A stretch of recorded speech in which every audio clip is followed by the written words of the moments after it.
Because it was heard. On the planet Liaris, where two moons always shine in the sky, blue and gold, live creatures who weave emotions into music.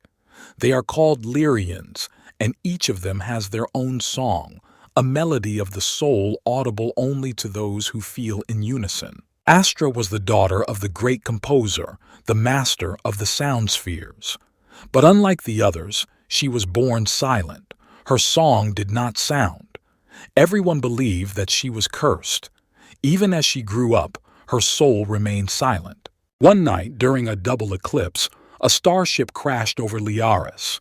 It belonged to a Kalian named Ren, a being from a world where the senses were suppressed by reason. His mission was scientific, to explore a musical race and return. But the ship was damaged, and he found himself a prisoner on a lunar planet. Astra found him in the crater. He was wounded, cold, and infinitely alone. For the first time in years, she felt a strange vibration inside her. Not a song, but something else, as if her silence had echoed in him. While she tended him, Ren told her of the stars, the void, and the silence. He had never heard the music of souls, much less known that he would one day begin to feel it himself. But it was in the silence between their words that a new harmony began to emerge. Astra didn't know how to explain this to her father. The Lyrians didn't like those who were without melody. But one day, when Ren touched her hand, the first chord sounded in the air. Not her song, but theirs. Wild, unfamiliar, alien. Two souls, two moons, two worlds that became one chord. After the first chord, Liaris's silence changed. None of the Lyrians had heard such a melody before. It was rough, devoid of traditional harmony, interspersed with alien tones, sharp as metal, cold as space. But there was something inexplicably attractive about it. Even the oldest masters could not turn their ears away. Astra's father, the great composer Salen, was shocked. He did not believe that his silent daughter could create sound. He did not believe that this was possible with an outsider. "This is not a song," he said, looking at Astra with pain. "This is interference, noise." But Astra felt alive for the first time. Every day with Ren brought new notes. He did not understand the musical nature of the world, but that was precisely why his presence disrupted the established resonances and created new ones. Word of the alien song spread quickly. Some Lyrans were delighted. The silence had finally spoken. Others were afraid. They sensed that Ren was bringing something dangerous with him, something different, something that could disrupt the very fabric of their world. One night, Astra took Ren to the heart of sound, a sacred cave where every echo was preserved in stone.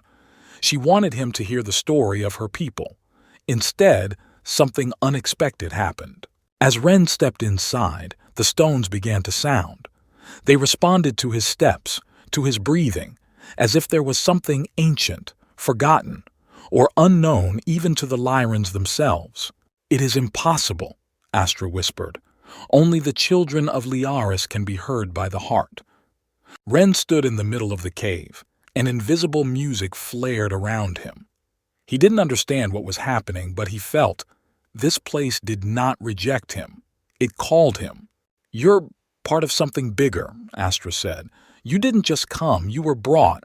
Suddenly, the stones of the cave burst into flames with the fire of the second moon. An ancient image appeared, the silhouettes of two beings standing side by side, one Lyrian, the other alien, with eyes like Ren's. The caption read, "When the stranger and the silent one merge into one chord, Liaris will change forever." And then they realized their meeting was not accidental. The words of an ancient prophecy echoed across Liaris.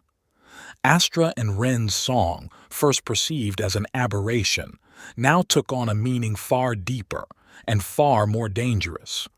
What had been thought to be a violation was now the key to a change the Lyrans had feared for centuries. Salen, Astra's father, couldn't accept this. "The prophecies are warped by time," he said, looking at his daughter as if seeing her for the first time.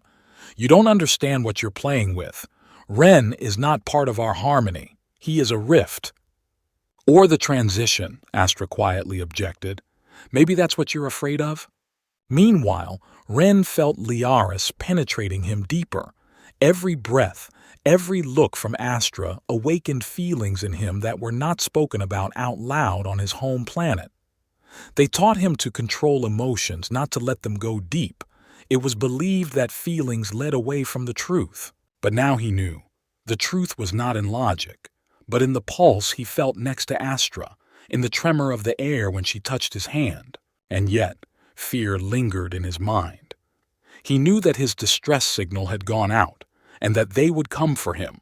On the fourth night after the prophecy, the sky of Liaris cracked. It wasn't just a sound, it was a scream. The universe above the planet shook, and flocks of sonic birds with feathers made of light took off from its surface. A portal opened deep in the atmosphere, and they emerged. Ren recognized them immediately. The Horn Agency, monitoring unstable worlds. Those where anomalous connections arose.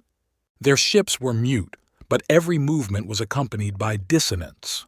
They brought with them not harmony, but pure attenuation, a zone where sound disappeared altogether. And this was deadly for the Lyrans. Ren saw their goal, not just to take him, to erase Liaris. The aberration had to be eliminated before it infected the rest of the worlds. He realized he was more than just a guest. He had become a node, a catalyst, and if he stayed with Astra, their connection would grow. But if he left, perhaps it would fade forever. "I have to go," he told her as the first jammer fell on the edge of town. Astra looked at him, both moons reflected in her eyes. She was not crying, but from her heart came the most powerful note Liaris had heard in a century. "Then I'll go with you," she said. And at that moment, for the first time in millennia, the planet itself began to sing. Liaris sang. The sky vibrated with an invisible choir. Ancient trees twisted to the drumbeat of the earth, and crystalline cracks opened beneath his feet, as if the planet itself were beginning to sound with a new voice. The voice of choice. When Astra said, "I'll come with you," Ren knew there was no way back. Not just physically. Horned ships didn't take aliens, especially from a contaminated planet. But inside him, there was no doubt. He chose. And her choice was an echo of his own. The agency began its invasion. Their silencing dome slowly consumed the space, leaving behind a dead zone. No music, no thought, no dreams. For the Lyrans, it was akin to soul murder. Despite his anger, Salen gathered the council of composers. They raised the sound of the elders, the last bastion of protective harmony. But it did not last long. And then Astra and Ren went where no creature had gone for thousands of years, into the very depths of Liaris, to the Vault of the Heart. It was a place of legends. It was said that once in ancient times the planet was literally alive. It had a consciousness, a primordial musical mind that had been asleep since the first chords disappeared. To awaken the heart, a union of contrast was required. Harmony and dissonance, soul and mind, light and shadow. Something that had been considered impossible for centuries, something that Astra and Ren had now become. "Are you sure?" she asked, standing at the edge of the singing cliff. Below them, a glowing lake of crystals, slowly pulsating in time with the beating of Liaris. "I never felt confident in life until I heard my first note," he replied. They took each other's hands and stepped into the lake. It wasn't cold in the depths, and it wasn't hot. There were no usual sensations there at all, only vibration and the word. It was not spoken, but Ren and Astra heard it at the same time. The word had no form. It was pure connection, pure recognition. "I am Liaris. I am the sleeper. You are the awakeners." The merging of their songs awakened what had been sleeping for centuries. The heart of the planet opened, and with it came the power that could stop any silence. When they emerged from the lake, the light of the ancient consciousness pulsed in their eyes, and around them, it was no longer just Liaris that was sounding. Even the agency ships were sounding, engulfed in an unknown resonance. The silence began to crack. Astra raised her hand. Ren stepped forward. Together they created the first counterwave, music that could cut through the muffling domes. And then silence became afraid for the first time. The counterwave born of Astra and Ren rolled across Liaris like a living flame of light. The muffling domes of the Horn Agency cracked, peeled, vanished, and with each shattered silence the planet echoed in a powerful chorus, as if life itself were saying, "I am here. I will not submit to silence." Salen, seeing this, fell to his knees for the first time in decades. He heard in Astra's song not a mistake, but a new path. "Forgive me," he whispered. "I was afraid I would lose my daughter, and she found herself stronger than I ever dreamed." Meanwhile, a war began in the skies above the planet. The agency, dumbfounded by the planet's awakening, sent out the capital ships. These monstrous constructions were not just technology. Their hulls housed artificial silences, living suppression clusters capable of erasing emotions, memories, love. But Ren knew how to stop them, because he had once created some of them himself. "You?" Astra asked. He nodded, not looking away. "I was part of Horn. I was raised in silence, but I ran away when I heard the first real sound, the whisper of a song through a muffler. That was your planet." Astra was silent. Then she said, "So, you and I are connected even before we meet." And at that moment, the voice of Liaris came out to them. He was like a whirlwind of light and sound without form or weight, and spoke not in words but in rhythms. He gave them notes, the symphony of awakening, an ancient battle chord that could only be played by two. He laid out alien constructs, erased distortions, awakened the sleeping. But for its fulfillment, one sacrifice was required: memory. One of them had to give the most important memory to complete the last note. "No," said Astra, "I won't let you forget who you are." "And I won't let you forget us," he replied. But before anyone could decide, the planet itself intervened. Liaris took a portion of their memories, but he didn't destroy them, he intertwined them. He made them common. From that moment on, everything they had experienced separately became their shared history. And then the music began, not just beautifully, but invincibly. The agency ships began to crumble. The artificial silences howled in the silence, torn apart from within because they could not bear the emotions directed at them. Even steel heard their duet. And at the last moment, when everything around was shaking from the final chord, one of Horn's agents, a creature in mirror armor, stepped forward. "You've broken the barrier," he hissed, "and now others will hear us." "Let them hear," Astra replied. "We are not afraid to be alive." And with these words they finished the symphony. When all was quiet, the sky of Liaris was clear. No enemy ships, only stars, and the two moons close again, like eyes watching with pride. From that day on, the Lyrans and the former silence of Horn began to build a new world. Astra and Ren became the first two, the symbol of the fusion. And now, in many corners of the universe where someone feels lonely, a strange chord suddenly appears. It cannot be expressed in words, but there is hope in it, and a light, golden voice whispers, "You are not alone. Just listen.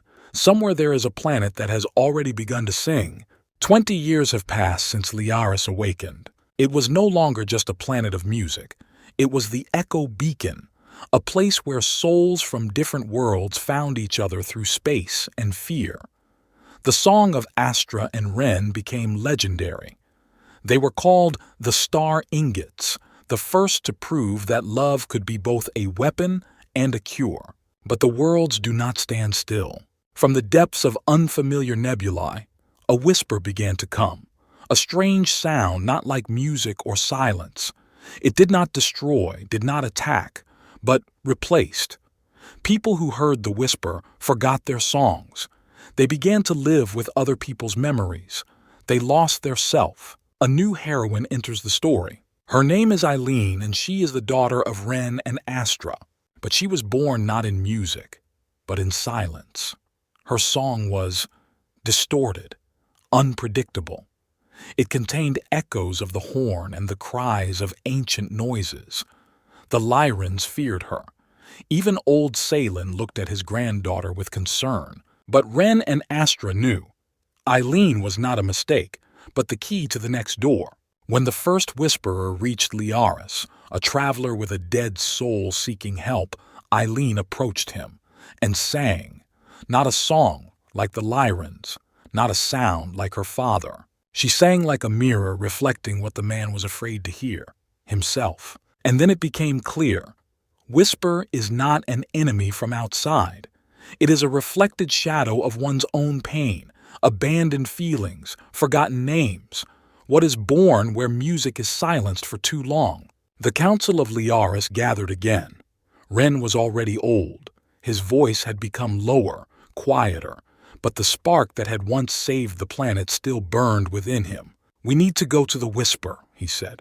"Find its source, not destroy it, understand it." "This is suicide," said the elders. "That's what you told me 20 years ago," he replied, and I still went. But he couldn't go. His time was running out. And then Eileen took a step forward. "I hear what you fear," she said, "but the Whisper does not call me as an enemy. It whispers my name." Eileen set out on a journey through the timeless zone, into the core of the Whisper, with a small group of 3 companions. Cohen is a young empath from a deep-sea planet who can sense the past through touch.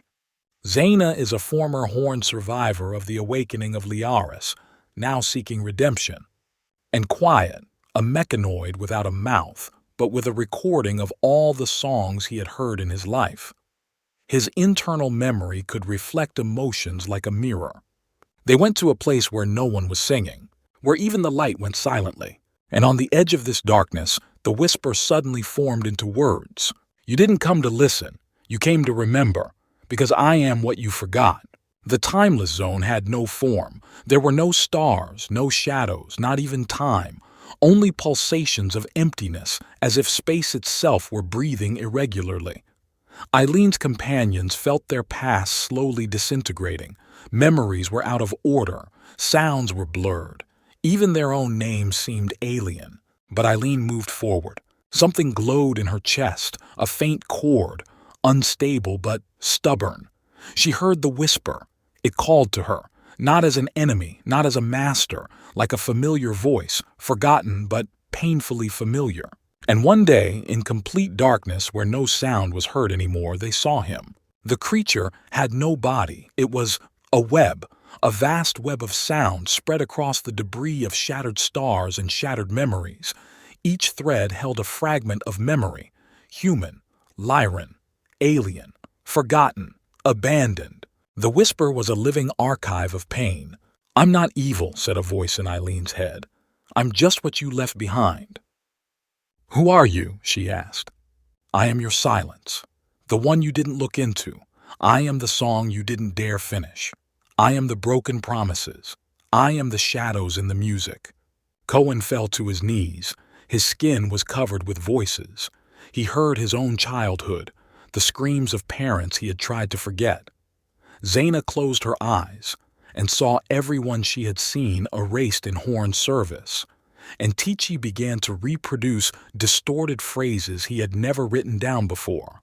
"You can't defeat me," said Whisper, "because you are me." But Eileen stood, and then she did something no one expected. She sang. But not my song. She sang their pain. Cohen's song of fear, Zaina's remorse, Tikhai's silence. She sang their feelings as if they were her own, and at that moment, every thread of the net trembled. The Whisper did not disappear, but it fell silent. "Why, aren't you afraid of me?" he asked, quieter than the wind. "Because you're a part of me," she replied. "And if I want to be whole, I need to accept you." And with these words she did the impossible. She wove the Whisper into her song. The network flared, not with pain but with light. And for a moment the entire timeless zone became a mirror, reflecting not only suffering, but also the possibility of surviving it. It was not an act of victory, but of healing. The Whispers did not disappear. They became part of her, and therefore part of Liaris. Now, instead of a threat, they became a warning, a living reminder that unspoken feelings do not disappear. They wait, they whisper, and only self-honesty can give them form. When Eileen returned home, she was not greeted as a heroine, and as a new song. Not pure, not perfect, but real. Now Liaris had a third moon, small, gray, singing in a whisper, and those who once feared themselves raised their heads to the sky and heard it. And they knew their pain can also be heard. Many years have passed since the day Eileen wove the whisper into her song. Since then, Liaris has changed forever. Now it was called the world of echoes, a planet where those who had lost themselves, who had been drowned out by war, anxiety, silence, or pain, flocked. Here they were given the opportunity not to forget, but to name.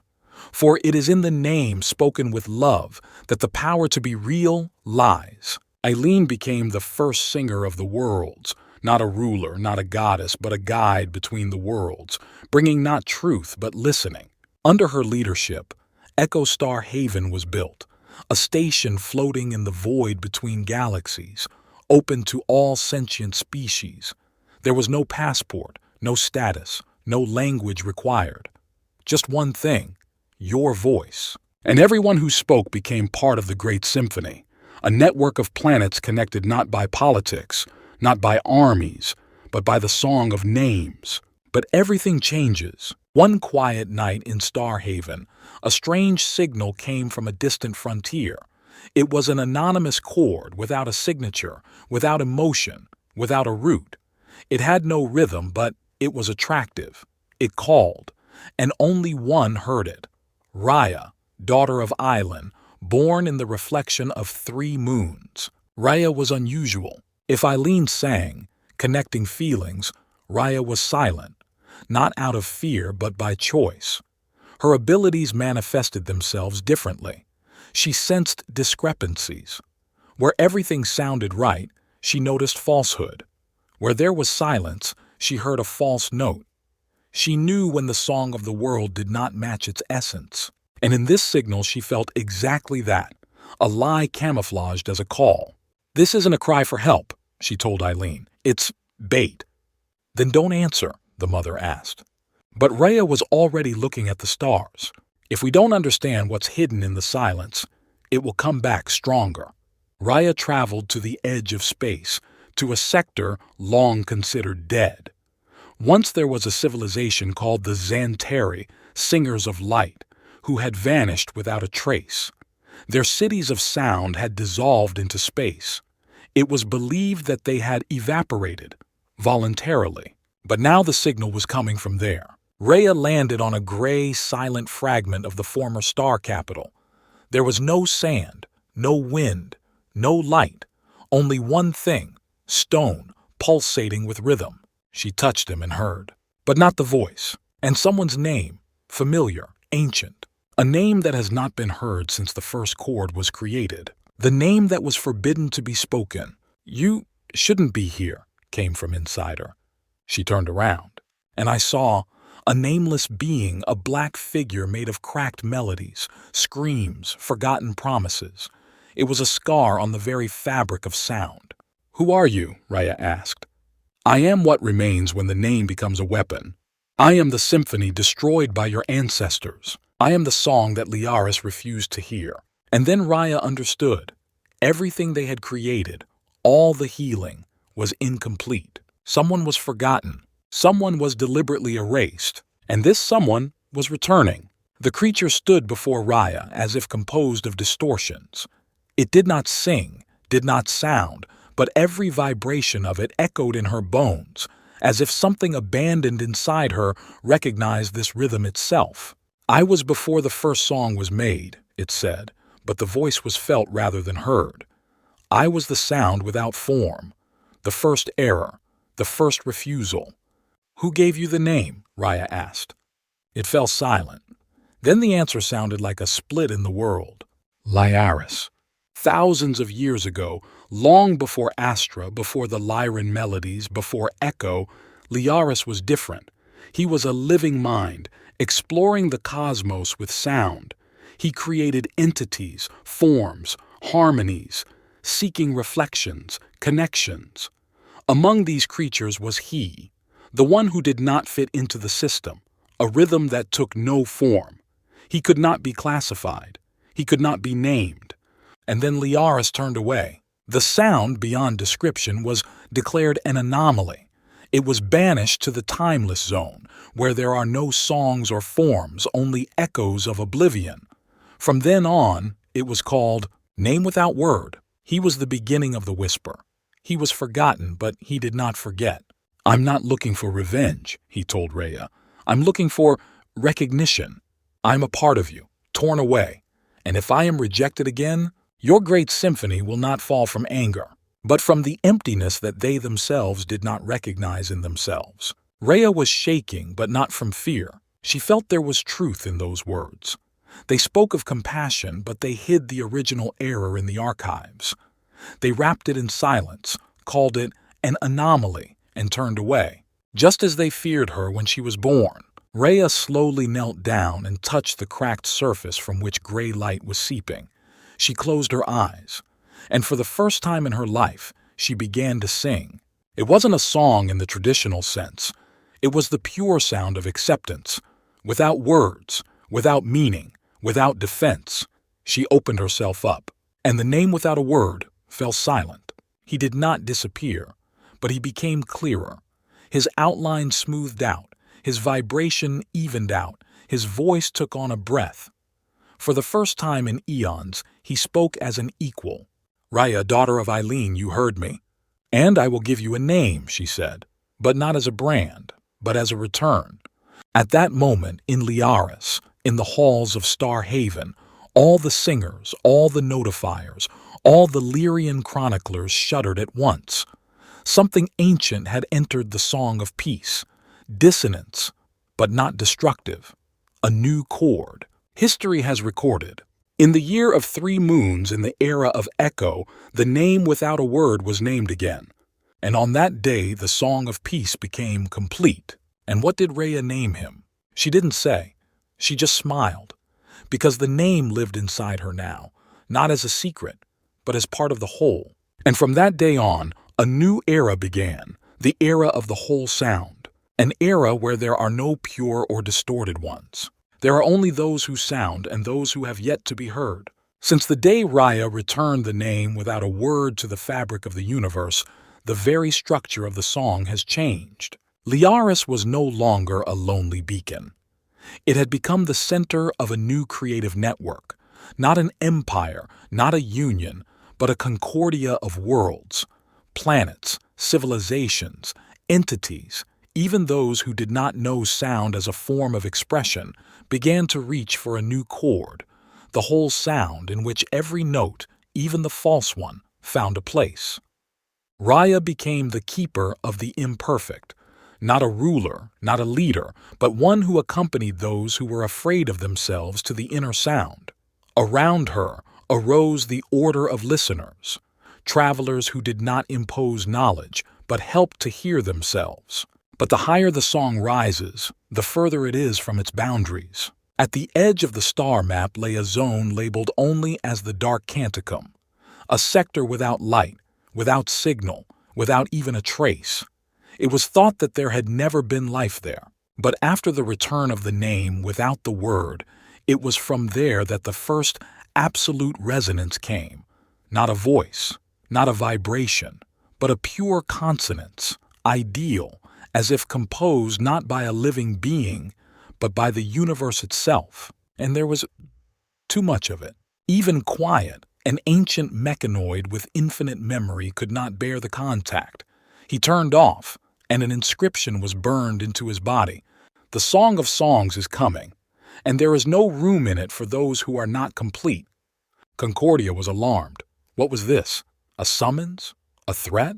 Or a trial? Rhea caught a familiar feeling in it. Not pain, not fear, but exception. The resonance was perfect. No pauses, no doubts. It did not allow variability. It did not accept differences. And then she realized, somewhere in the depths of space, a force sings, which strives to flood the universe with absolute harmony.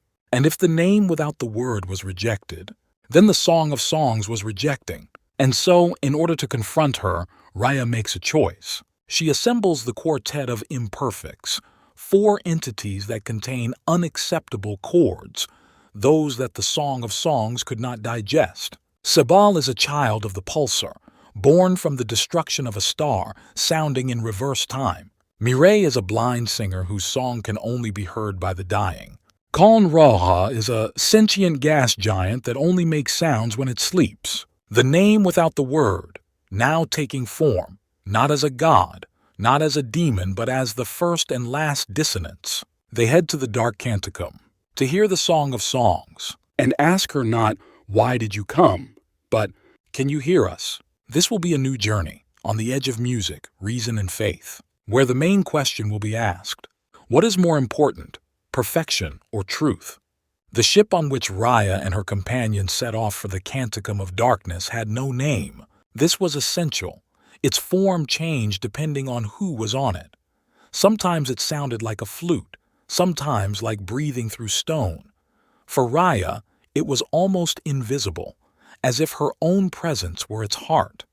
For the name without a word, it sang continuously with echoes of all unnamed names. The journey took 17 star changes. They all felt.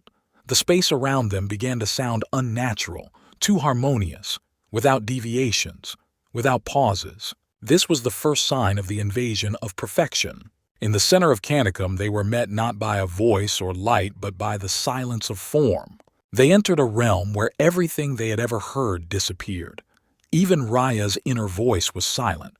Only one sound resounded in this zone, the finest, purest resonance, never changing. It was she, Song of Songs, and she spoke without words. I am the completion. I am the ideal.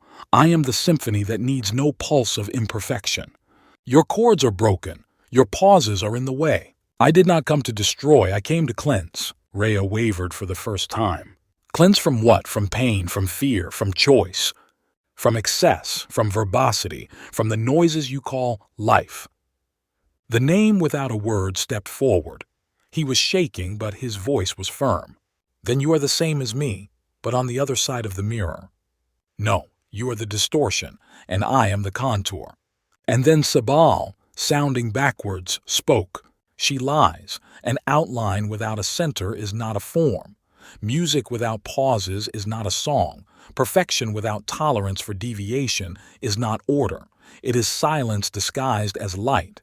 And the Song of Songs answered with sound. The sphere began to shrink. Everything inside it straightened out. Lines became straight. Sounds became constant. The faces of the companions began to lose expression. Space became one continuous note. And Raya understood. This is not peace. This is the ending. They gathered in the center. Mireille took their hands. She, who saw only darkness but heard the dying, began to sing, very quietly. I sang to those who were dying, and you know what? They all regretted things unsaid. Not one of them regretted imperfection. And then Raya did the impossible. She tore her song, cut it like fabric, and at that moment, from within her silence, a new sound burst forth. The sound of the beginning, unlike any other note in the universe. Not harmony, not noise, not pain, confession. We are not perfect, and this is our infinity. The sphere trembled. The Song of Songs changed for the first time. At this point, the sphere of perfection ended. It did not explode. It did not disappear. It expanded. It let in. It heard. Not everything, but the first note. And somewhere, in a distant corner of the universe, a new star was born, and its light sounded with pauses, and sighs, and hope. After the sphere of perfection let them in, not as enemies but as an opportunity, the space changed. Didn't explode, didn't win. It learned to listen. From that moment on, the Song of Songs was no longer perfect. For the first time, pauses appeared in its sound, places to breathe, for doubt, for other voices. The Canticum of Darkness became not a forbidden zone, but a new resonator where entities, forgotten, unstable, unformatted, began to sing for the first time. Among them were forms that did not know speech but only touch. Others transmitted songs through sleep, others only upon death. But they were all heard. Raya returned to Liaris. She was not a hero. She was not a legend. She was the person who heard the silence and was not afraid of it. The name without a word disappeared. It did not die but became a part of everything that sounds, woven into the fabric of the universe, like a hidden note that sounds only in moments of absolute sincerity. Sabal went back in time, and since then, every birth of a new star has been accompanied by a rhythm that goes back into the past. Mireille disappeared into the Garden of Transition, where only the last song sings, but now she sings not death, but change. Khan Raha sleeps in orbit around the flooded world, and when steam rises from the ocean, his sleep becomes visible as clouds that sway in time with the wind. And Raya, she often sat by the mirror of moons, the very one where the 2 and now 3 moons of Liaris were reflected in the sky. And if someone approached her with the question, "Is everything okay now?" she smiled and said, "No, but everything is real, and this is better." On the last day, when the universe came into harmony, the last chord sounded. It was not loud. It was not powerful. He was simple. He was home. And then the great song fell silent, not because it ended,